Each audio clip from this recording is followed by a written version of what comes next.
Alright, what's up guys? So it's the end of the quarter, which means it's final exam time. So I'm preparing for my finals. That being said, I'm gonna take you guys with me. We're gonna go on my computer. I'm gonna show you guys my final exam schedule, what I got going on for the week, and how I'm gonna prepare for this week. Let's get into it. So immediately looking at this, we realize that I have 4 days to take 9 exams. Looking into this here, on Monday, I have biochemistry and spinal anatomy. On Tuesday, I have history of chiropractic and cellular and neuromuscular physiology. On Wednesday, I have musculoskeletal gross anatomy and spinal biomechanics. Thursday is interesting because the first exam at 9:30 a.m., I have 2 exams at the same time, research and motion palpation. Because I brought down the research class, it just so happened that the 2 finals fell on the same given time period, which means that at that time, I'm gonna be given 2 exams to complete in the 1 exam time frame window, which is 1 hour and 15 minutes.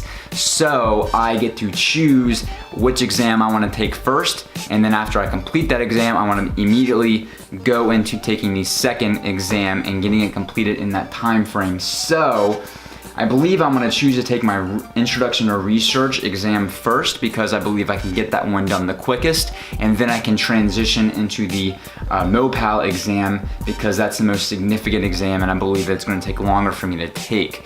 So it's good to have that in mind and be able to plan that out because it will and it can happen sometimes if you're taking this many classes that you could have some exams falling on the same time. And then after that, I have my vasothermal final. So all the other stuff here in blue is my review sessions primarily. And I say review sessions, this is not study sessions, this is not learn material, new material sessions, this is not cramming and pulling all-nighter sessions, no. You see, if we notice, I have my same wake times and my same bedtime throughout the week consistent. And also I put in the learning the new material in the weeks prior. So that way I'm walking into it prepared and now I just have to review the material, review the concepts and get comfortable with the material and feel good about it and going in and taking it. Because if you see, with the magnitude of the exams that we have this week, it's gonna be next to near impossible to be able to cram and learn new material. It's gonna cause so much stress and it's gonna be impossible. You're not gonna be able to perform well. So I hope that if anything, this shows the significance in preparing and putting in the work in the weeks prior throughout the quarter so that way you can walk into the finals and it's a lot easier transition to take this many exams in one short of a week. Now, in the past, I have preached, and I'm still a huge advocate of not calculating the grade in your class and calculating what grade you need to get on the final to get the particular grade you want in the class. I believe that it causes excess stress, creates bad study habits, and really just lessens the potential for the ability of how you're able to learn the material. I'm completely against it. However, when you're looking at how many exams you have to take in such a short, narrow window of time, you kind of have to pick your battles on which exams are the most important and which ones are the lesser important. So something new that I have done this quarter that I did not do in the last quarter is I'm grading my exams. So I kind of gave my exams a grade of an A, B, or C, which I don't like that. I'll probably change it to like a numerical grading, like a 1, 2, or a 3.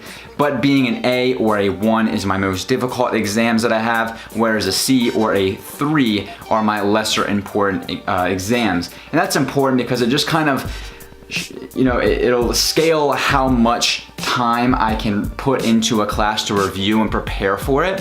So what goes into the grading is obviously going to be, you know, even if I don't calculate my grade, I still know roughly how I'm looking in that class just based on how I performed on the past exams and so forth, and just how I feel comfortably with the material and how hard the material is, because some classes are just a lot harder than other classes are. With each review sessions, I still make them specific, right? So that way I'm not like, oh, I just gotta learn all the new material for biochemistry. No, I break it down into chapters. Okay, at this particular time, I'm gonna review chapters 29 and 30 of biochemistry. Or for example, if you look here with musculoskeletal, at this date on Tuesday from 1:30 to 4 p.m., I'm gonna be studying, we're doing the lower extremities, what the final is. So I'm gonna be studying the nerves, the innervations, the origins, and the actions of the muscles that the nerves are innervating.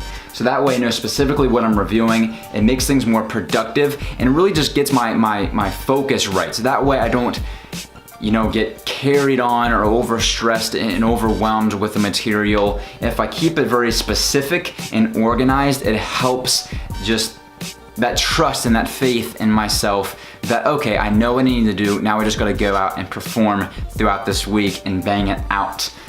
And if you also notice, I mentioned before, look at the consistencies in my wake up time and my bedtimes. I think that's important. People make fun of me because I put this in my calendar, my wakey time at 5:30 a.m. But look, the truth of the matter is it's not only going to get my circadian rhythm consistent throughout the week, which is gonna help me stay more focused, have more energy, and ultimately perform better on my finals, but it's also, to me, it's keeps me focused on myself and my internal being, and really just continuing with my routine as business as usual. You'll see too that I still am gonna be meal prepping today on Sunday. I'm still gonna be hitting my workouts throughout the week. I'm still gonna be cooking my dinner. I'm still gonna make time to call my family and my friends and just do the things that I normally do throughout the week, right? And I don't treat this honestly, even though, yeah, it's a busier week, there's a larger magnitude, it's finals, there's so many finals and so much that I have to do in a short window of time. But if I just keep everything consistent, keep my routine as consistent, I'm reviewing the material, not cramming or learning new things, then it keeps the week a lot easier. And I think it's an important concept to realize, so that way, whether you're in high school, look, I know you might, if you're in high school or college, you might have 4 or 5 exams that you're stressing about for finals and you think that's a lot. But then I want to show you guys that once you get into chiropractic school, it's gonna near double that. However, I think it's important to realize where you're at and succeed at where you're at. So if you're in high school and you're taking your final exams, build the habits and build the system so that you can succeed, not just on the grade, but succeed in your own mental well-being throughout the week, right? If you can succeed on all your exams and do really well, but yet you're consistent, you still got good rest, you took care of yourself and you weren't overstressed out, that to me is true success. And if you're in college, same thing, succeed and do well in your college exams, figure out what works best for you. So that way, yeah, it's a step up once you get into chiropractic school, but you yourself are gonna step up and evolve too throughout this process. So if you can just succeed where you're at, figure out what works for you, build the right systems, whether it's some tips that I shared or figure out some tips that work best for you, then you're gonna do well. That is that. So here I'm gonna go and start getting to work. I'm gonna go crush these exams throughout this week, and then I'm going back to the motherland, my homeland of West Virginia for the week. It's gonna be so nice to have a nice break, go visit friends, spend time with my family over the holidays, and it's gonna be good. So, what's up guys? So if you see, there's a little different background here. I'm actually back home in West Virginia now, just editing this video. And I was looking earlier though, and I just saw that I had 250 subscribers on this channel, and I was blown away by it because it's like the first time that I've actually looked at my subscriber count. And it blew me away, and it's just really special that there's so many of you here who are enjoying these videos and like what I'm putting out. And it's just really, really special to me. I had like a really heartfelt moment, and much like I'm an inspiration for some of you, you guys are such an inspiration for me, and you guys truly do keep helping me push forward and do well and put this kind of content out for you guys. So thank you guys so much. It was funny because whenever I first started this channel, I said, you know what? I didn't really expect many people to watch these videos, but I'd expected, you know what? If I can just help 10 people, then I'll consider what I do success. So I think I'm doing that, and I thank each and every one of you for watching these videos and supporting me along this journey. And I'm excited to keep giving you guys more information as well. So I got about another week here back home. It's been so awesome hanging out with friends and family, and then I'm packing up and heading back to school, and we're gonna start my 3rd quarter. I'm excited guys, but I just want to thank you all so much for watching these videos. I really do appreciate it. And yeah, excited to share with you guys some more. I'll see you guys in the next one.